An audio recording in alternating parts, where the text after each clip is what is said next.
Amigos de Summa Inferno, estamos aquí con el bajista de Vreid, Jarle.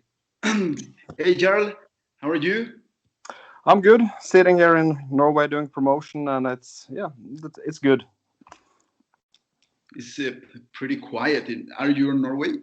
Yeah, I'm in Norway, and it's quiet as the rest of the world, I guess. And now we were supposed to get some spring, but then we got full winter again today, like 40 centimeters of snow. So it's like, this winter and darkness never seem to end.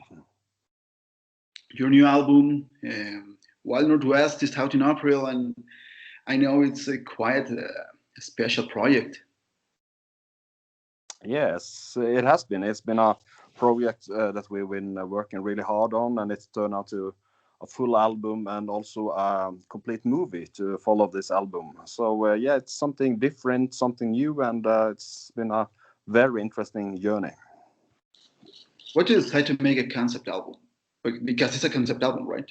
Yeah, it is. And we always like to have like storytelling as an important thing of our albums. I've always been think everything with lyrics and the design and everything is important. And this time around, I wanted to kind of make a complete concept, a complete story. It's a mix in my own experiences blended with history and fiction, and kind of try and get some of the same atmosphere that you can find while reading a book or watching a movie or something like that, and kind of to make the whole thing around the album more than just about music.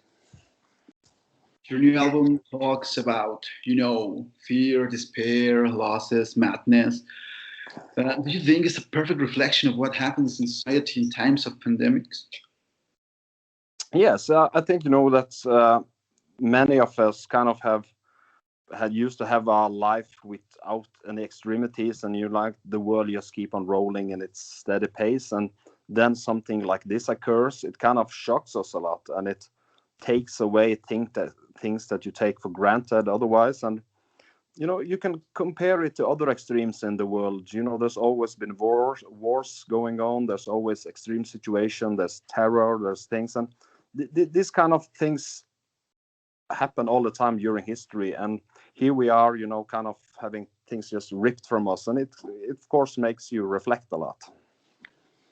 I saw some pictures of this place, the sanatorium, I think it's called. Forgive my Norwegian, I don't speak Norwegian. It's Herstollen. Herstollen, yeah. Herstollen, it's pretty impressive. How do you feel personally spending so much time in a place with so much suffering in its history?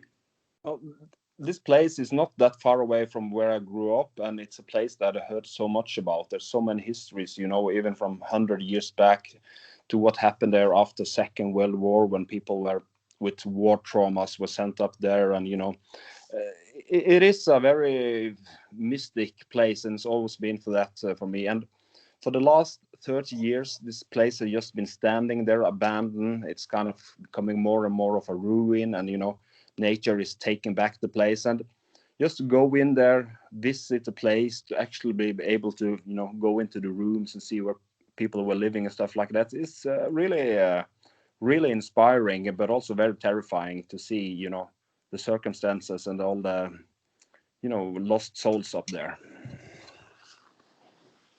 And who said in the band, "Hey, I have an idea. What if we make a movie?" Because it's part of the concept, right? Yeah.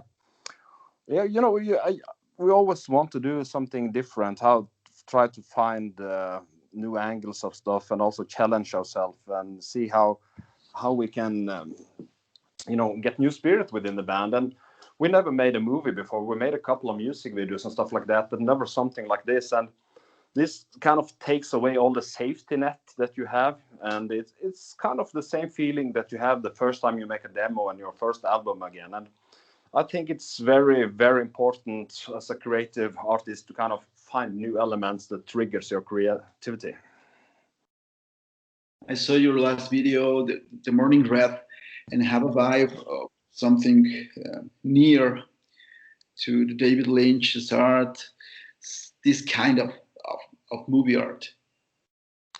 Yeah, I've been hugely inspired by everything David Lynch has done, and of course, and we wanted to kind of keep that absurd element within the history. There is, of course, a clear narrative where you can follow this character and his journey through life. But still, I think it's just as within music, it's important to put in the more abstract and absurd elements to kind of keep it open and can kind of make people interpret it a bit wider than just the story we're telling.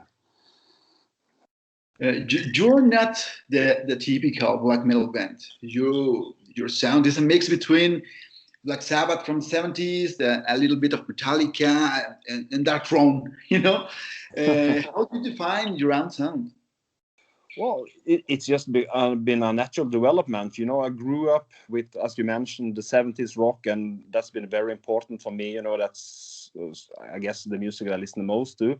Whereas when I was a teenager, it was all about the thrash scene and the emerging death metal scene. Bands like, you say, Metallica, Slayer, and Death were really, really important. But when we started out making our own music, this whole wave of Norwegian black metal exploded over here, and it was extremely inspirational. It was something new, something fresh, and that's infected us a lot in the way we thought and wanted to create music in the beginning. And over the years, we've been doing this for almost 30 years now. I think we're bringing in more and more of all them elements. I like to do something new. I like to do something fresh, but still, I'm very, very fond of the classics. So it's kind of a balance between trying to finding new paths to walk and also, keep the classic thing going.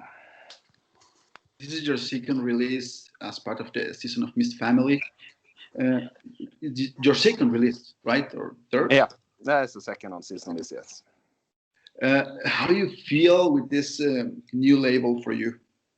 It's been very good. I think they are doing.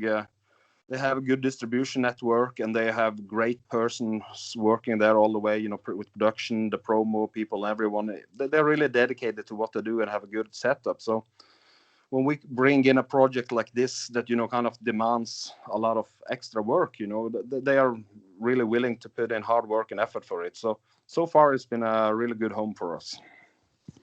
And we are from Mexico, as you know.